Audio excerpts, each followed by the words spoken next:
Welcome to RegTech Live with Clause Match.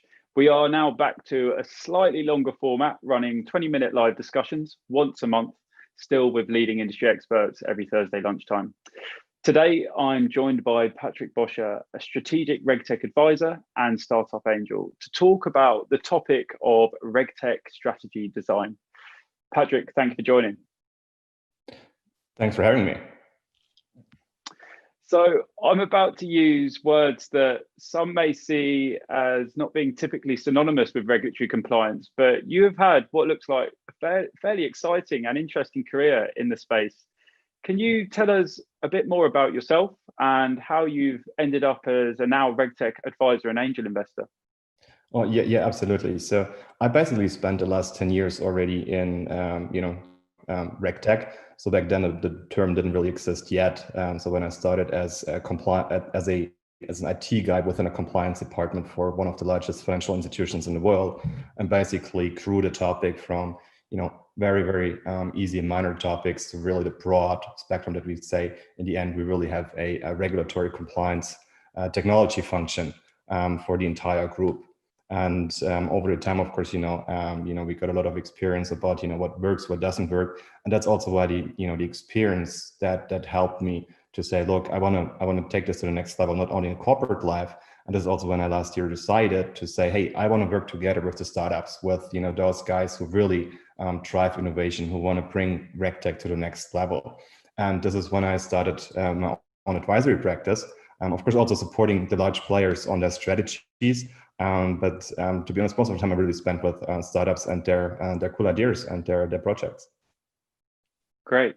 So given your significant experience working at a global corporate institution and now working closely with RegTech companies, what are your thoughts on the current RegTech landscape? Are there any sort of major positives or negatives that stand out to you? I mean, to be honest, it has been a very interesting year, of course. Everyone knows, COVID basically has, reshaped the world. With a lot of experiences, right? Because people were claiming, working from remote or anywhere in the world, wouldn't work because you have to be present in the office. Are now convinced that the world is, changing. So what I've observed at the very beginning of the pandemic in this year was like a significant decrease on demand. Projects got canceled. And technology was put aside because everyone was just focusing on how to make sure that the company continues to run, to be honest, on a very, very basic level. After this, and this was a quite significant change, and probably in May, June this year, when there was kind of a flip, when people really realized, hey, it works. You can work from remote. They actually spend more time also, talking to startups from a corporate world. So this was an entire new discussion that I've observed. So it was basically from, a negative aspect to a truly positive one. And I'm not quite sure that there's going to be a huge boom in the RegTech area. But also what I've seen, at the same point in time is that RegTechs themselves, they just pretty much lay back, a lot of them, and say, look, we're solid, we have a solution, and we're going to rely on it other than investing in R&D and really doing more, driving it to the next level. So this is basically what I've observed this year. And very interestingly as well, were all of the hackathons that took place that year. You have had, European one, a global one, a huge German one, and I was participating as either as a member or as a mentor or judge in basically all of them. And one frequent question that I got were questions around RegTech. Startups that were, or not startups, but ideas that were looking into providing a solution to helping others, for instance, neighborhood help, support. They were suddenly asking, hey, how can we make sure, for instance, that we probably verify that someone else is who they claim to be? So it was very interesting because then they came up with the term RegTech, even though, or the link to RegTech, even though they didn't know the topic exactly. So this was very, very positive for me to see that outside of the financial institutions where we spend a lot of time in, making sure that RegTech works, even people in the health service industry, in other areas in the world, understand that there's technology out there that helps you to comply with regulatory requirements. And this was a great experience, to be honest, when I saw it the first time. And it was not only one time I got those questions and those points, to be honest. No, a lot of the things you've just said resonate with me, and I can echo that from our experience working with clients. For the first couple of months, it was focusing on business continuity, and then as they realised that things aren't going to, go back to normal, we're going to be, having more of a distributed business model. They had to carry on with their transformation efforts, and we've seen exactly what you've said. The second point that you've just made also is that we're seeing a need for regulatory technology outside of the financial institutions, energy markets, healthcare, where there is regulatory scrutiny, not just by financial regulators. There's a need for regulatory technology. So yeah, I think you've just also a big difference nowadays is that people start to understand also in unregulated or lower regulated areas, or there are certain regulations that we have to follow. And I don't know whether it's because they have no more time to actually read the law that they need to follow. But there's a big change and drive, as you just mentioned, outside of the traditional RegTech areas. Exactly. So now on the topic of RegTech strategy, I want to maybe start with talking about the challenges. So from my experience, not many corporates are lucky enough to have a formalized RegTech strategy in place, or an individual like yourself to lead those strategy or compliance transformation efforts. So what are some of the typical challenges when looking to create or implement a RegTech strategy? Yeah, I could write a book about that one. So I think you mentioned one key aspect before. You really need to have dedicated personnel to look into it, because the topic is very complicated. It's very complex, because you have to keep in mind, RegTech is not like the typical customer onboarding process anymore. It goes along in all business value chains that you can imagine. So that's what's important. You always have to look into the business processes, the technology, and the regulations at the same time. So without the proper resources, and it's very hard to really get to a very good result. That being said, you don't need to have someone like an individual like me or a specialized team. You have someone who orchestrates it. It can work by just having all of those departments working together, with the focus on the same objective and the same target they want to achieve in the end. I think that is a very crucial part, and this is also where a lot of approaches fail, in particular when formalizing RegTech strategies, because who's in charge? Is it technology? Is it compliance? Is it a business? And this is something that really needs to be clearly defined, and it should be defined eventually, because you can put it on either hat. To be honest, it's possible. It does work. But having someone really to guide this approach through, who has done it before, it's something that really is crucial. So some kind of an orchestrator who puts together, who pulls all of the different sources, puts them on a table and says, look, let's have a workshop for an hour and let's figure out what we're going to do. And I think one of the most challenging parts as well is the let's say the gap of what's supposed to be there and what you want to do. So unlimited resources, right? It leads to the fact that eventually you need to prioritize, and everyone is more important than the other one. So in particular, when you work in corporates, you have a lot of politics where one says, look, I got an audit funding here, I got an external audit funding here, I have this issue here and there. So you need to have a real good plan on how you want to put your limited resources in the most efficient and effective way to, first of all, serve the business, because you want to be successful, right? You have to go away from compliance, put stuff on top of the business and they just have to deal with it, to an approach where you say you can optimize business processes and you really make create a benefit for the company. So you mentioned one key thing there, which is resources. And I think maybe blockers to resources is the corporate business priorities, which therefore means a lack of allocated budget to compliance transformation. From your experience, heading up a compliance transformation role globally, what are certain things that, I guess, words of warning or things to consider to try and help influence business priorities at a group level? Oh, yeah, that's a great question. if I would go like to the top 3 or 4, I would probably say, first of all, just mentioned top down approaches. Saying that headquarters is smarter and they know everything than the entire world. It's wrong, right? You always have very smart people all over the world. Your people are the biggest asset and they're the most important. If you just tell them, you have to do X, Y, Z, you don't start getting them thinking, and you are actually not promoting innovation, but rather the opposite. You're just promoting execute whatever comes from the headquarters. So this is big lessons learned that I can share. And it goes along with another one, which is like one fits all solution. There is no one fits all solution. Even like, I don't know, take McDonald's in the entire world, right? In some countries, you don't have, you have different burgers. There is no one fits all solution, even though, there's vendors out there or there's approaches out there that say, look, you have this, and then, you're basically done.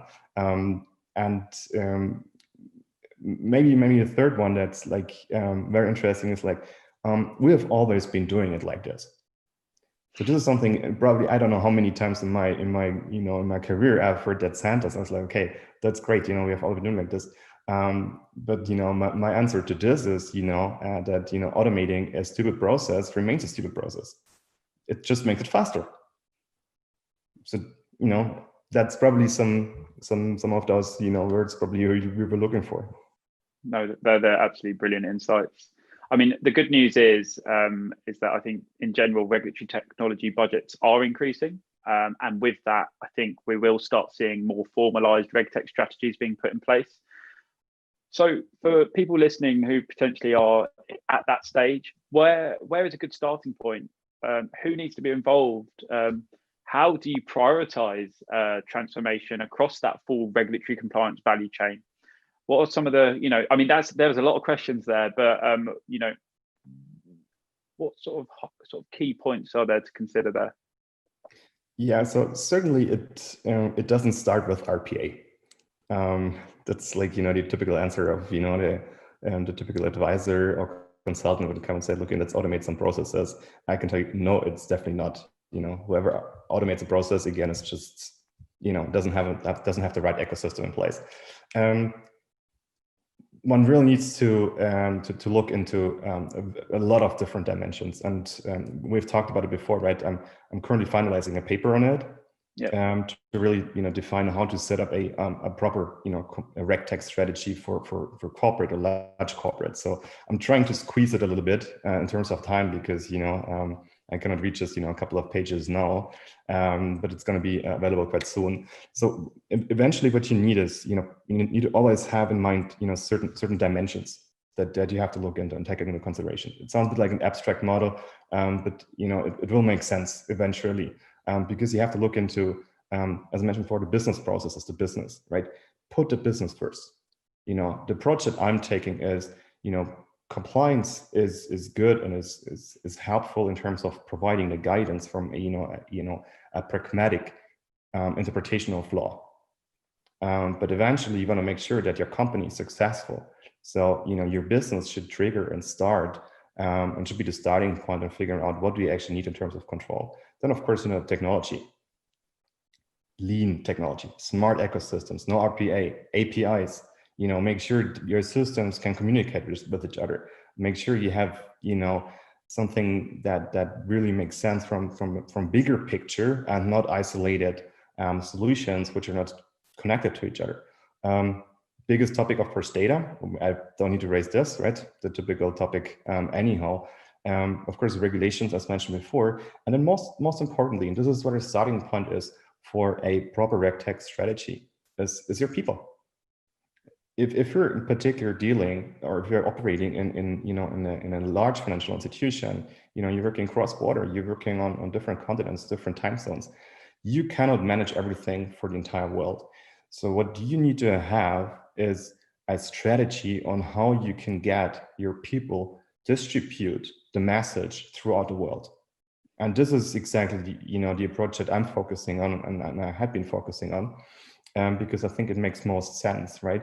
You want to, first of all, you need to really have a formalized plan for all of this. Not just, tomorrow we're going to do this and this and this. No, really, you need to have a time plan, a schedule.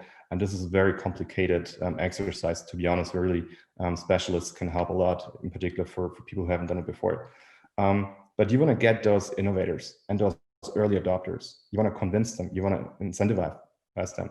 You want to make sure you get them behind your idea that we're going to digitally transform the world of compliance. And this can be a very small group of 10, 15. And they're going to spreading the message.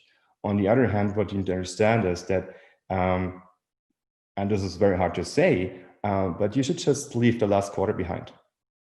Don't try to convince the guys who really don't want to be convinced. Don't waste your time.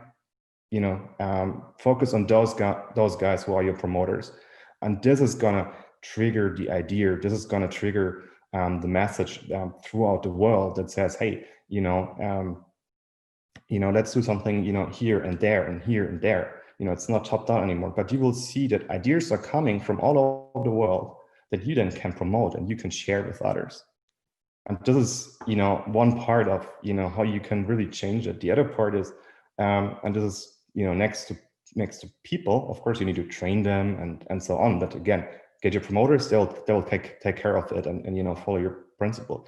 And the last one is probably the most difficult one, is funding. How do you get the money for it? And this is a shift in mindset that I've seen over the last couple of years, that compliance used to be like, we have to do this, otherwise we're going to pay, XYZ amount of fines, right? And they would come up with the typical numbers. We all know them. And, I used them myself, right?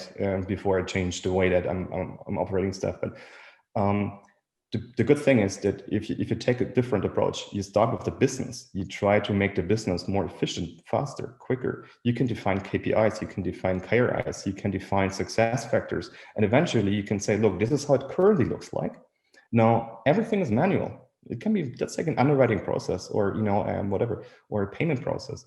And then you're just transforming it and make it smarter using technology, together with operations, with compliance, with IT. And then you will have a business case, because, currently, it takes us, 5 minutes. The after takes us 4 minutes or, 1 second, whatever, right? The difference, the gap. You can, make a proper business case. And the business case is, always a good message for the board to say, hey, okay, we can save money. And this is, I think, a shift in mindset that a lot of people need to go through, and say not top down, but really, bottom up. And bottom starts with the business, because that's what the company is all about. And this is how you can really get the funding, if that makes sense. It makes complete sense. And I working with various different institutions, banks, large insurance groups. I've seen lots of different ways in which they're trying to approach their compliance transformation efforts. And the way in which you've just described, almost creating a center of excellence around compliance transformation, and a group that can lead those efforts, identify the people that are going to be willing to adopt it, and working with them to build business cases, is the winning formula in my eyes too. So we have a strategy in place.